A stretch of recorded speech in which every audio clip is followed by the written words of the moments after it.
Saludos amigos, nuevo reporte de mercado semanal, esta vez con retraso, más vale tarde que nunca. ¿Por qué? Porque ayer hice la presentación, me encuentro viajando y la hice en un portátil, entre un sitio y otro.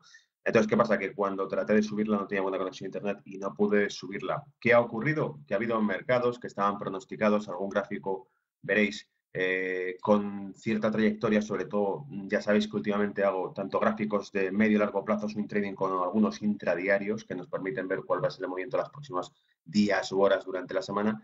Y con lo que me encontré es que uno de ellos, en concreto, ya se ha desplazado. Afortunadamente se ha desplazado en favor del objetivo que teníamos en estrategia, pero bueno, pero ya se está moviendo. Entonces, vais a verlo actualizado ahora. ¿Qué traemos para este reporte semanal? Traemos un repaso de la actualidad económica, de la actualidad político-económica, porque está muy politizada la economía global ahora mismo. Traemos actualidad para Europa, actualidad para Estados Unidos, gráficos también, con oportunidades, renta variable, S&P 500, DAX, IBEX 35. También traemos varios pares de divisas interesantes y traemos materia prima, petróleo y oro, como es habitual. Y nada, arrancamos. El título de este reporte semanal es Guerra Comercial. ¿Por qué guerra comercial? Porque vais a ver que es una de las piezas clave que va a estar detrás de la solución del tema de Corea. Se barajó como tal con el tema de Corea, se ha insistido en que no puede haber una solución militar al tema de Corea y quizá el inicio de una guerra comercial sea lo que fuerce esto, ¿vale? Voy a entrar en más detalle ahora en cada punto de la presentación y, como de costumbre, inicio pues lo que es el recetario, el índice. Factores de mercado. Europa. Sacamos lo primero, un artículo de Economist criticado por Zero Hedge, por el blog Zero Hedge. The Economist, promesas de una nueva Europa. Bueno, vais a ver que el artículo de Economist, la opinión que da Zero Hedge del mismo, dice que The Economist está desconectado por completo de la realidad. Pero es interesante ver las promesas que nos pone en el artículo IFDI, el The Economist, la revista británica, para que entendamos un poco por dónde podrían ir los tiros de lo que va ocurriendo. Inestabilidad social en Europa, una vez más, por desgracia, de cara a los atentados. Veréis que he resaltado una noticia que me ha parecido al menos bonita dentro de lo que ha ocurrido. Los alemanes al asalto del BCE, otro artículo que vamos a comentar, ese intento que va a presentar Alemania de pararle los pies al Banco Central Europeo en su política monetaria actual.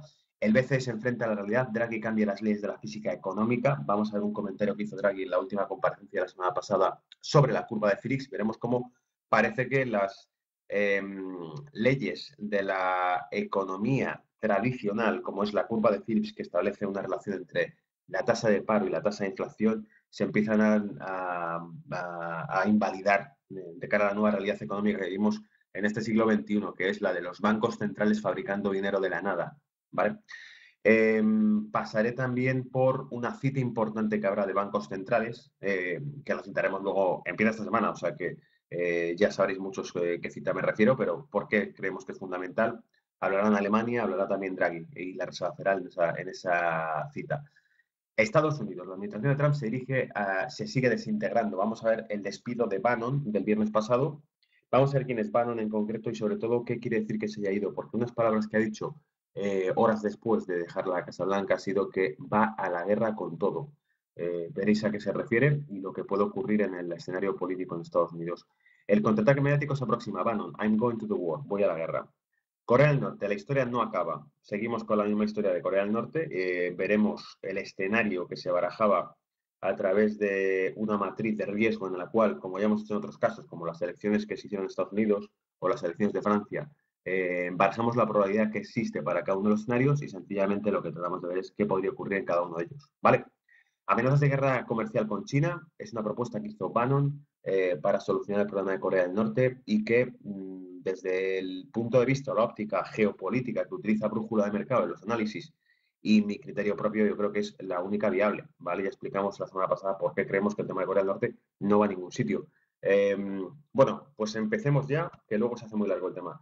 A ver, la noticia que me llamó mucho la atención y que pasa desapercibida y que creo que, una vez más, siempre vemos un matiz o una única realidad a los acontecimientos que ocurren.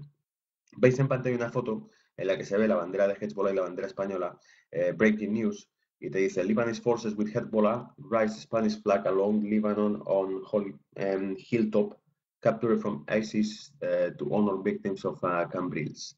Bien, el ejército libanés y las fuerzas de Hezbollah alzan una bandera española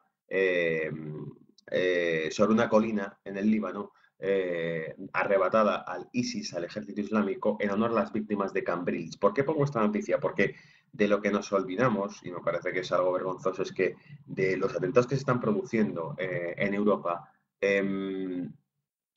sigue habiendo países que están padeciendo eso, pero a una escala mucho mayor, que están luchando con el ejército contra ese tipo de grupos. ¿Cuáles son? Son países como Siria, son países como Irak, incluso Turquía. ¿Y qué hemos hecho? Bueno, pues pese a este tipo de atentados, las autoridades de Europa seguían condenando al gobierno de Siria o régimen de Siria, que lo llaman, cambian el lenguaje, en vez de gobierno lo llaman régimen y parece mal, aunque puedes encontrar fotos del actual gobierno sirio fotografiado con el presidente de la Comisión Europea, puedes encontrar fotos del que era el jefe de Estado de Libia fotografiándose con Sarkozy, puedes encontrar o con el ex primer ministro italiano Berlusconi. Es decir, este tipo de líderes que ahora quitan de medio, alguien desestabiliza esos estados, alguien los vuelve auténticos criaderos de grupos armados financiados por no se sabe quién, pero Occidente utiliza un doble rasero, condona el terrorismo, pero no apoya a aquellos países que están tratando de erradicarlo. ¿De acuerdo? El único país que va allí y ataca y apoya a ese tipo de gobierno para que no sea derrocado por una banda terrorista es, en este caso, en mi opinión, Rusia, ¿verdad?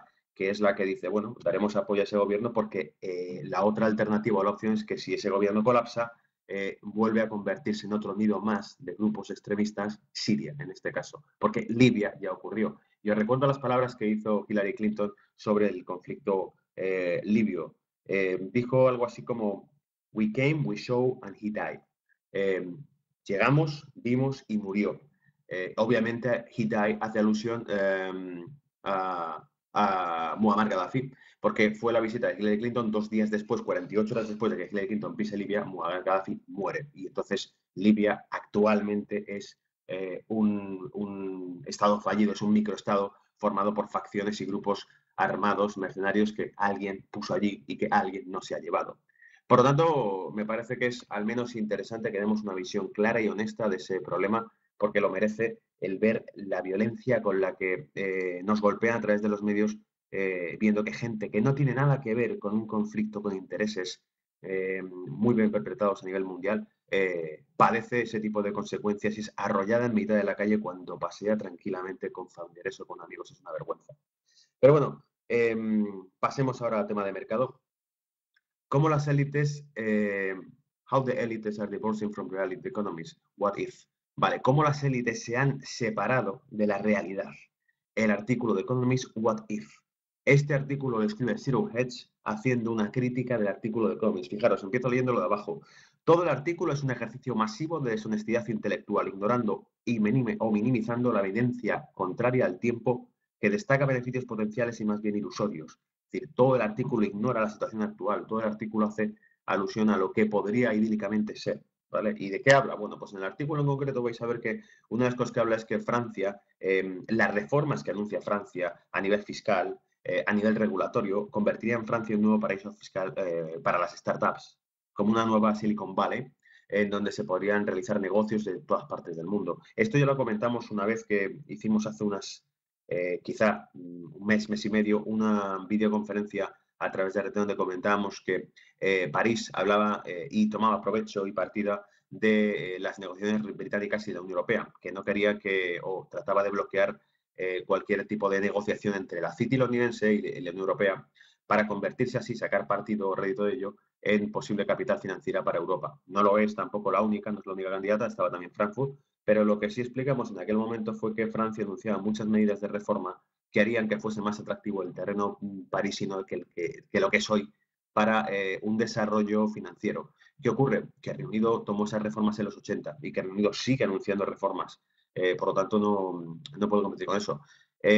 Fijaos, sigo. Se crean millones de puestos de trabajo. Según esto, Macron, que es el proyecto, crearía millones de puestos de trabajo. Macron representa una idea de Europa, que obviamente The Economist le gusta o simpatiza. The Economist no hay que olvidar que está en Reino Unido, en Londres, la sede de Economist, enfrente del Banco de Inglaterra, y que es una vinculación clara con grupos y familias bastante poderosos en Europa.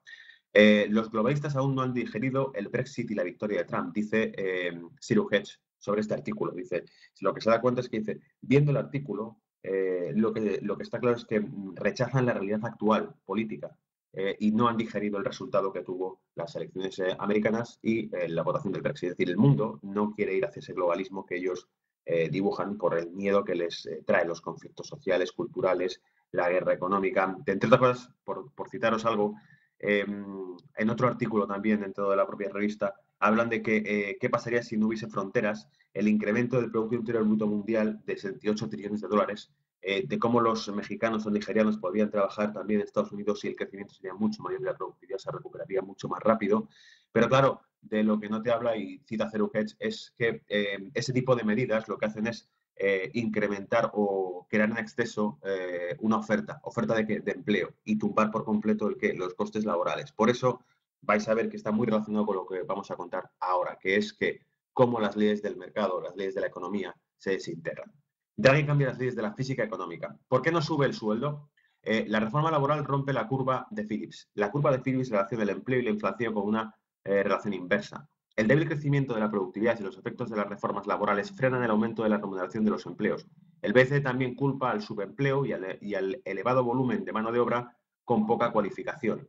Es decir, aquí lo que nos están hablando es que esa curva de Phillips, que además viene relacionada con la manera de ver del mundo por parte de Economist, ya no funciona. ¿Por qué? Porque resulta que la curva de Phillips se basaba en que los salarios aumentaban cuando aumentaba también la inflación y que además cuando disminuía el empleo, aumentaba la inflación, porque cuando disminuye el empleo la gente tiene trabajo, y si tiene trabajo la gente es más propensa a consumir. Y si consume, consume tanto crédito, bien para bienes y servicios, como para inversión, es decir, o bien se compra una casa, o bien se compra, ¿qué te diría yo? Se va al cine, se va a un restaurante y se compra unas zapatillas nuevas, todo eso incrementa y soporta el aumento del nivel de precios y el aumento de las tasas de inversión, de interés.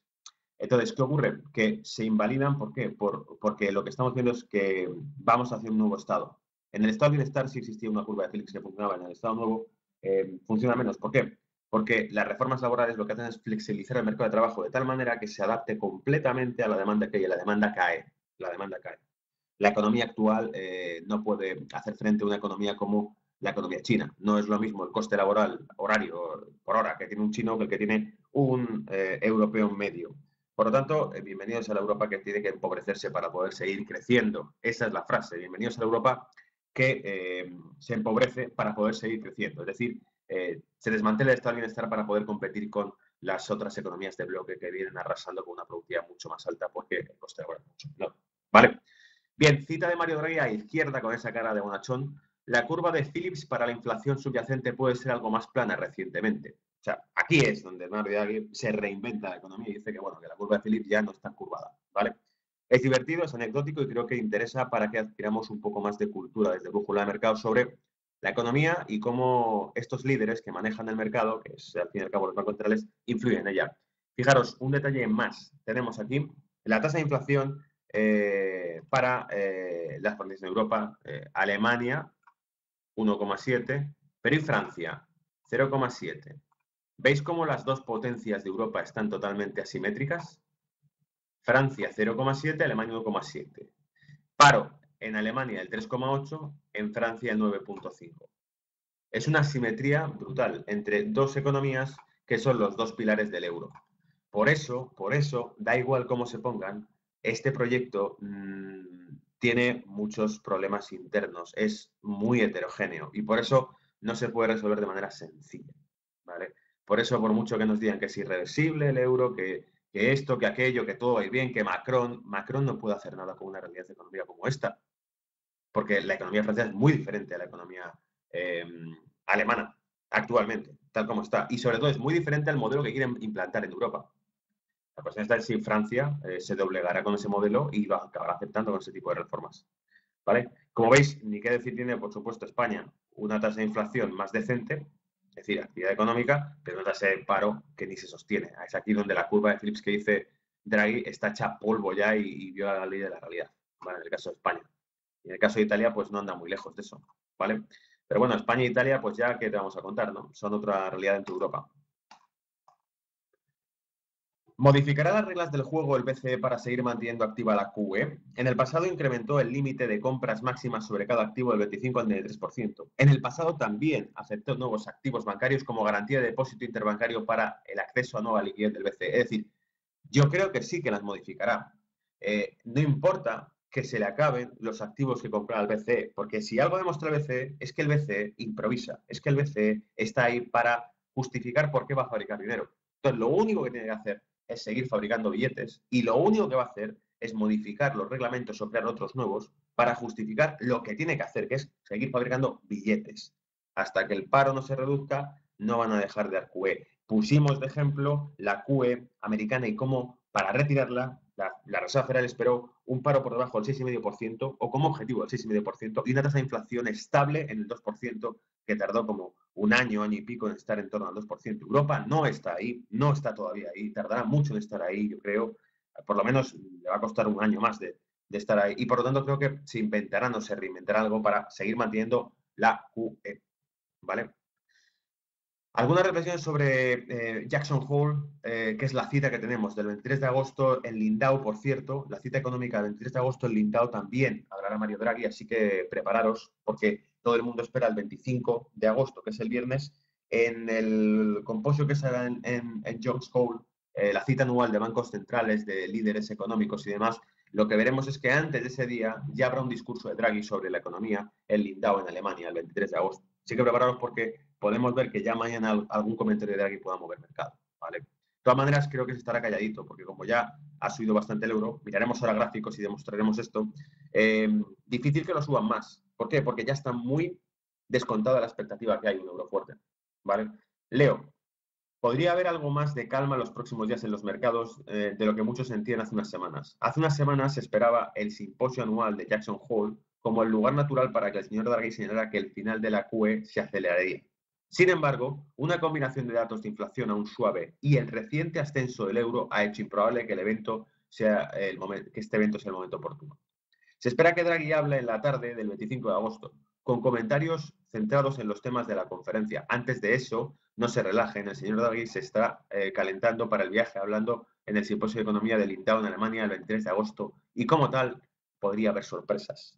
Citado por el Zero Hedge, por uno de mis blogs favoritos financieros, donde nos comentaban este artículo, no bajéis la guardia, el 23 de agosto también abrirá la boca Draghi. Y, por supuesto, lo que nos decía aquí Alex Dulden en Zero Hedge, es totalmente cierto cuando veamos ahora el gráfico del euro-libra. El euro-libra tiene un euro fortísimo, el euro está muy fuerte y por eso creemos que está muy descontado esto. Y aquí está el gráfico euro-libra para que empecemos ya a ver un poquito de mercado y abrir boca. Si os fijáis, estamos a punto de llegar a lo que era este máximo. Esta es la proyección, esta es la condensación que tuvo aquí el precio y por eso creo que la siguiente proyección nos lleva en esa zona. ¿Lo veis? Misma longitud de este canal, un toque, dos toques, roto, proyectará hacia arriba. 0,9120, 0,91, perdón, 0,9220. Entre el 0,92 y el 0,9220 es donde se espera el euro libra, ¿vale? Porque ya ha visto dónde está, no corregirá sin tocar esos techos, esos máximos y sobre todo cumplir la proyección de todo el rango lateral que había hecho previamente ese movimiento, ¿vale? Ya sabéis que por lo general esta simetría se cumple bastante bien. Y aquí está también la agenda, ¿vale? Veréis que también hablamos por aquí, el ECB, el Banco Central Europeo, aquí, discurso en Lindau a las 8 de la mañana el miércoles. La Reserva Federal también habla, lo veis aquí, en Lindau, ¿vale? Perdón, no en Lindau, en Estados Unidos hay declaraciones de Kaplan de la Reserva Federal, ECE, Speak Jones Hole, aquí empieza ya las conferencias, y también tenemos por aquí las de Draghi, que está el viernes a las 8 de la tarde. Fíjate ya cuando el mercado esté prácticamente cerrado, porque quedan 2 horas más de sesión americana y cerrarán. Pero fijaos también aquí la situación que teníamos del CEP, dato macro para Alemania, el CEP, el indicador de actividad económica alemán, ¿vale? Por lo tanto, sí que hay datos, aunque parezca que en agosto está todo muerto, sí que hay datos que podrían influir. Deutsche Bank, vale, el Deutsche Bank versus el Banco Central Europeo. Alemania redobla la presión sobre las compras del BCE. El Tribunal de Justicia de la UE decidirá si el BCE se ha extralimitado en un momento en el que se baraja retrasar el anuncio del fin del programa de estímulos, ¿vale? Otra película más, el Bundesbank contra el BCE y contra su política monetaria. Sabéis que los alemanes ahora están muy cómodos, tienen una tasa de inflación ligeramente fuerte y tienen además excesos de ahorro, que hace 3-4 vídeos semanales lo comentábamos. Los excesos de ahorro de Alemania son los que llevaron hace un mes y pico, a Merkel en una universidad decir que el euro está demasiado barato. Merkel hace como un mes y pico, dijo que el euro está demasiado barato. ¿Por qué? Porque los excesos de ahorro que tiene Alemania le pueden suponer un problema, un desequilibrio interno. Si hay mucho ahorro, quiere decir que hay poca inversión o que la inversión no se está canalizando. Es decir, que la inversión no sale. Y si la inversión no sale, quiere decir que Alemania en unos años, 2, 3, 4 o 5, tendrá una mayor propensión a la recesión económica. ¿Vale? Quieren darle salida a su dinero y para eso quieren subir los tipos.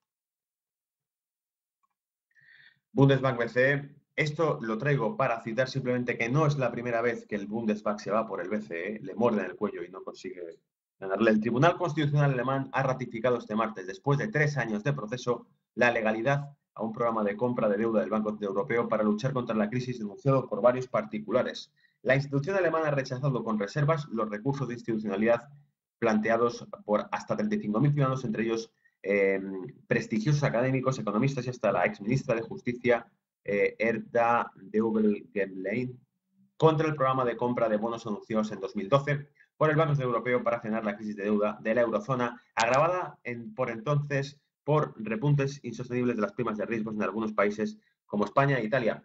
Lo he contado alguna vez, vamos a contarlo también aquí una vez más en Brújula de Mercados y sobre todo a coalición de lo que dice este artículo. Aker, el negocio redondo para la banca alemana ha sido siempre la crisis de las primas de riesgo en Europa, porque a medida que la prima de riesgo se disparaba, no acudían a financiación, no acudían a la compra de deuda española o italiana inversores institucionales, y lo que hacía era los bancos españoles, los bancos italianos tenían que comprar esa deuda. Cuanto más compraban esa deuda los bancos españoles e italianos para no anunciar una quiebra de deuda de España, más inestables se volvían porque seguían subiendo la prima de riesgo. Incluso hubo algún artículo en su día que estudiaba la toma de posiciones bajistas contra valores bancarios españoles durante 2010-2011, tumbando esos valores. Es decir, la banca española se hundía, la banca española tenía que seguir acudiendo a la compra de deuda española porque nadie la estaba comprando, sino, y no comprará a nadie, se iba la deuda de España al 7 y pico por ciento que se llegó a colocar, lo cual es insostenible porque España tendría que crecer al 7 y pico por ciento para poder pagar esa deuda. Y por lo tanto, se tradujo en que automáticamente un bucle entre la deuda nacional o pública y la deuda privada de los bancos, retroalimentado, la desconfianza en los mismos bancos que compraban la deuda española porque seguían hablando de que España iba a quebrar, y si España iba a quebrar no iba a pagar la deuda, y si España no pagaba la deuda, los que se habían comido la mayor parte de la deuda eran los bancos españoles. Por lo tanto, los bancos españoles iban a quebrar, ¿vale? Y todo eso, ¿a qué te llevaba? A, obviamente, sacar el dinero de esos bancos italianos, de esos bancos españoles, y meterlo en zonas en Europa más estables y más seguras, que eran el centro de Europa, Alemania. Por eso las tasas de interés se volvieron negativas en el centro de Europa y en el norte, porque el dinero empezó a correr del sur hacia el centro y hacia el norte. No solo no te pagaban por dejarles tu dinero, sino que encima te cobraban. Buena jugada, buena estrategia. Cuanto más inestable está el sur de Europa, más dinero nos llega a Alemania. ¿De verdad Alemania tiene algún interés en recuperar la situación en Europa? ¿De verdad Alemania quería estabilizar el sur de Europa? Obviamente creo que no. Y después del meeting seguimos con la parrillada. Bien, paso a Estados Unidos. Bannon, otro jugador fuera. Bannon fue despedido el viernes pasado. Bannon es consejero, o era consejero estratégico de la Casa Blanca, en este caso Donald Trump. Y bueno, Bannon hizo una serie de declaraciones después del despido que llaman bastante la atención, porque Bannon decía, por ejemplo, que había sido, se había tenido que ir, habían ganado, dice, hemos ganado las elecciones, hemos trabajado duro, les hemos conseguido ganar, hemos ganado las elecciones, pero a pesar de todo han acabado con todo. Dice, está terminado todo, se ha acabado. Bannon decía que se había terminado todo, que ya todo había finalizado. Y entonces dice que él se va, pero que además se va, si leéis el artículo completo, que lo tenéis ahí al pie, la URL, la dirección, lo tenéis al pie de la foto, en el artículo completo citan las palabras que dijo Bannon. Y Bannon dice que además se va para tener las manos libres y poder enfundar sus armas. Porque dice que se va a la guerra. ¿Contra quién? Contra los medios de comunicación, contra los grupos de poder que han acabado con la administración de Donald Trump. Bannon, no recuerdo, es un ejecutivo mediático, es un ejecutivo de medios de comunicación y además ha trabajado en banca de inversión, era banquero de inversión. Bueno, pues Bannon tiene un conocido, un amigo, un ángel, un business angel, que se llama Bob Mercer, que es el dueño del Long Island Hedge Fund, que dice que le va a financiar crear una guerra mediática contra aquellos que han ido contra Donald Trump.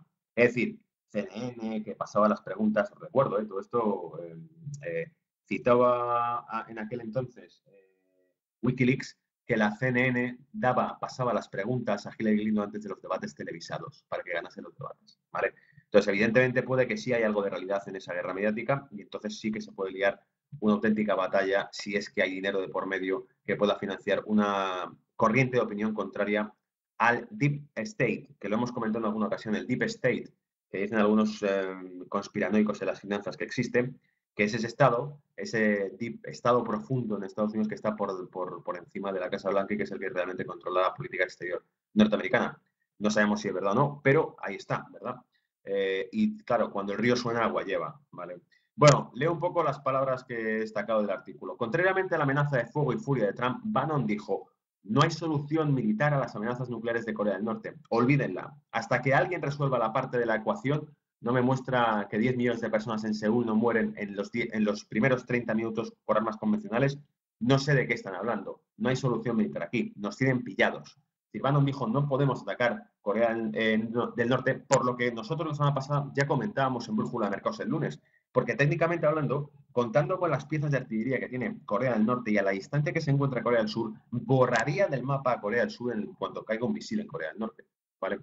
Bannon dijo que podría considerar un acuerdo en el que China consiguió que Corea del Norte congelara la acumulación nuclear con inspecciones verificables y los Estados Unidos retiraron sus tropas de la península. Pero ese acuerdo parecía remoto. Es decir, Bannon propuso un acuerdo con China en el que China sea la que se encargue de parar los pies a Corea del Norte, en el que además se pueda auditar e inspeccionar que Corea del Norte no desarrolle esas armas y a cambio Estados Unidos deja Corea del Sur. Y os recuerdo, lo dijimos en el vídeo de la semana pasada, Estados Unidos en el año 57 puso armas nucleares en Corea del Sur, pero esa parte de la película no te la cuentan, ¿vale?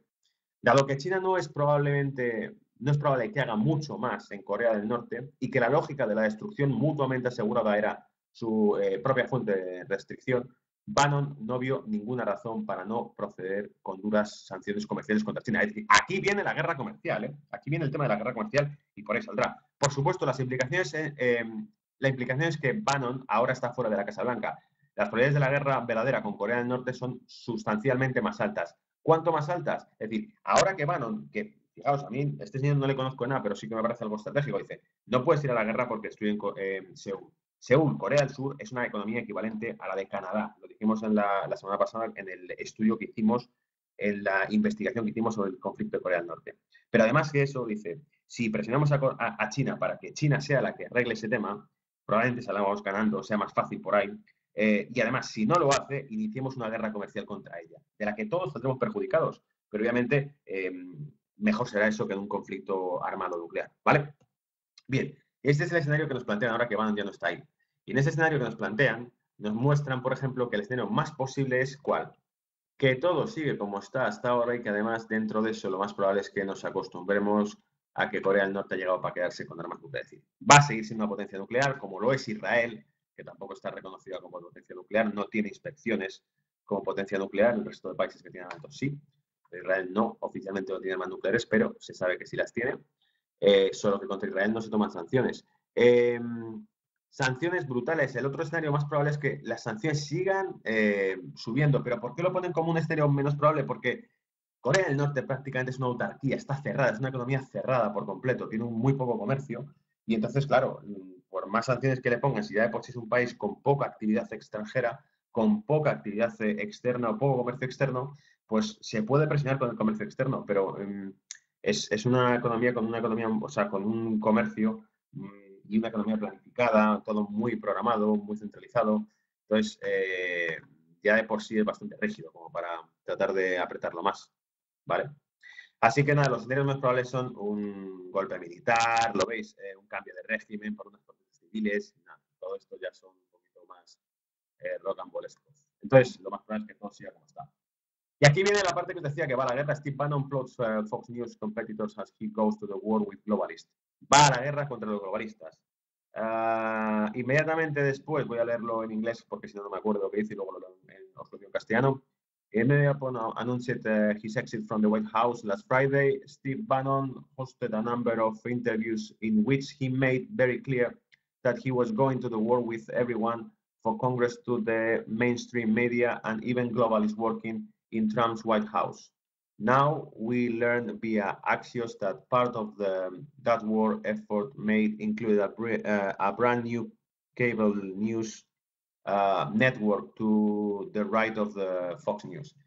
Vale, en cristiano, van a crear un canal, van a crear una nueva red de noticias que estaría a la derecha de la Fox, que la Fox es considerada de derechas, sería un canal derechista, y que además dice que va a la guerra no solamente contra los enemigos que ha tenido Trump dentro del Congreso, sino contra los que tiene también en la Casa Blanca y los que llama él globalistas, ¿vale? Los globalistas.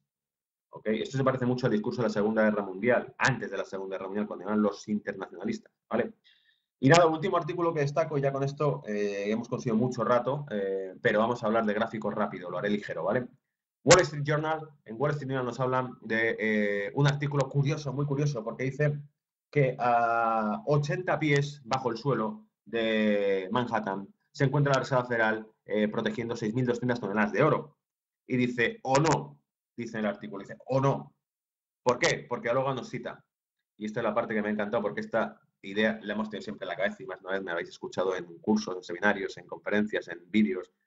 The Federal visitors, vale, la Reserva Federal dice a los visitantes que the world's biggest official gold, la mayor reserva oficial de oro valorada en 240.000 millones de dólares, entre 260.000 millones de dólares, está ahí, ¿vale?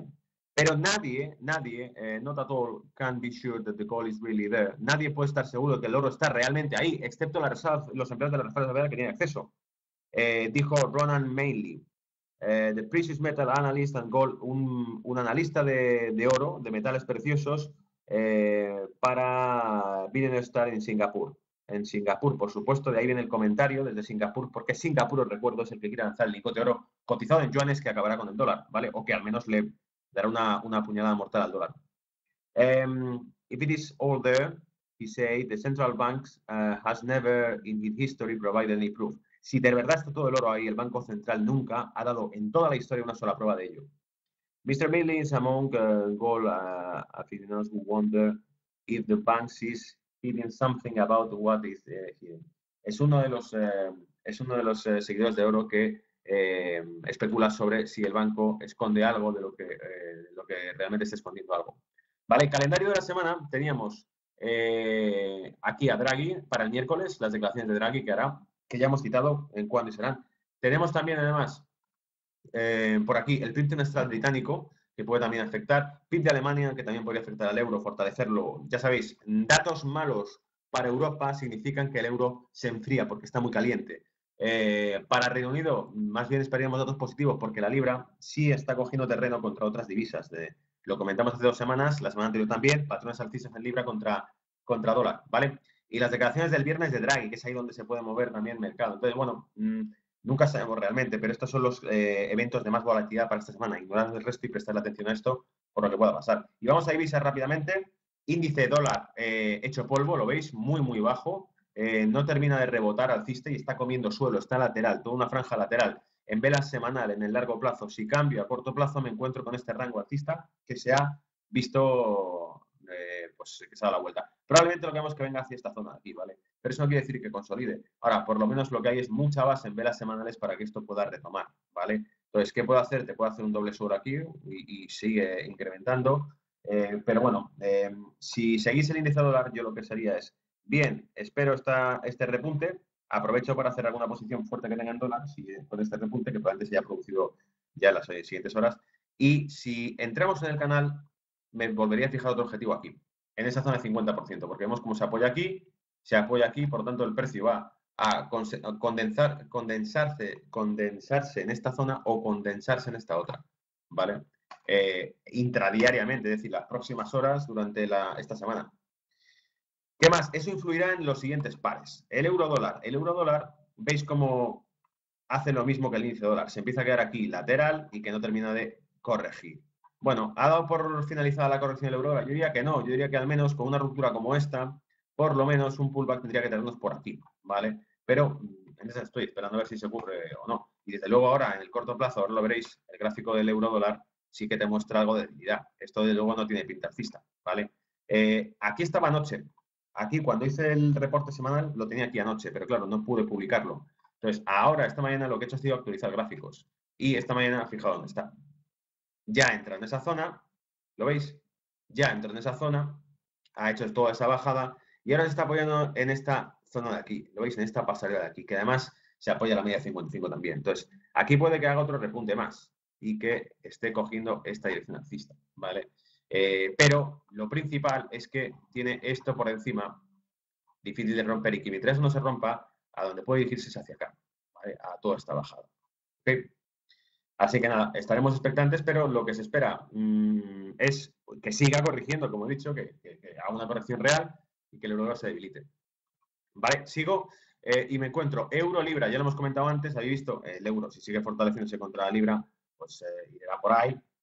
Libra-dólar, el dólar, en cuanto el dólar fracase, el que va a aprovechar ese fracaso va a ser la libra. Entonces, en cuanto el dólar ya deje de corregir, en cuanto el dólar deje de repuntar fuertemente, en cuanto el dólar deje de hacer un repunte alcista y finalmente caiga, lo que va a hacer la libra es aprovechar eso y sacarlo. ¿Por qué? Porque todo esto es alcista, porque ya aquí, en el corto, esto es largo plazo, y en el largo plazo buscamos esto como objetivo, que vaya a atacar esa zona, ¿vale? Este nivel de aquí.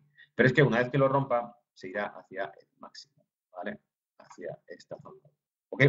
Entonces, si me fijo en un gráfico de menor corto plazo, o sea, más cercano, más fresco, lo que veo es esto, ¿vale? Y esto ya lo comentamos hace una semana, ese hombro cabeza hombro invertido, fracasó, tumbó con el repunte que hizo el dólar, pero seguimos apoyando una tendencia alcista, ¿vale? Y no ha cambiado el gráfico de la noche en esto, está prácticamente igual. Entonces, ¿qué pasa? Que sigo pensando que es un buen activo en el que estar metido en la libra contra el dólar, esperando a que el dólar, en cuanto falle, eso repuntará fuertemente, ¿vale? El dato quizá de PIB de esta semana pues, puede influir. SP500, como veis, no cambia nada, es mega alcista aquí. Aquí simplemente está entre un rango, entre los 2.400 puntos, los 2.445 o 50 y los 2.480 puntos. Y ahí vamos a quedarnos, ¿vale? No parece que vaya, no tiene mucha fortaleza, entonces lo que yo me imagino es que estaremos entre los 10, 4, 45, 50 y los 10, 400, ¿vale? Incluso si los pierde, tampoco es bajista. Si pierde los 10, 400 se va a 2, 3, 50 y tampoco es bajista con eso, ¿ok? Así que nada, renta variable americana, como siempre, inflada y drogada, hiperciclada, ¿vale? Renta variable europea, media de 200 aquí, soporte de aquí, el DAX alemán, quiero decir, y este canal bajista. Entonces, ¿qué pasa? Buenas oportunidades, yo creo, para estar alcista en Europa, porque estamos muy débiles por aquí y porque, bueno, claro, puede haber un repunte que rompa este canal, ¿vale? No os olvidéis que son los máximos que rompimos, no os olvidéis que es el índice alemán, que tiene una economía buenísima ahora mismo, con mejores datos posibles sacarlos. Entonces, bueno, creo que tiene hostilidad bastante. España. España tengo por debajo de los 10.500 puntos el SP, perdón, el SP, el IBEX 35 y por debajo de los 10.500 puntos el IBEX 35, ¿qué tengo? Pues entre 9.800 y 10.500. Es el rango que tiene.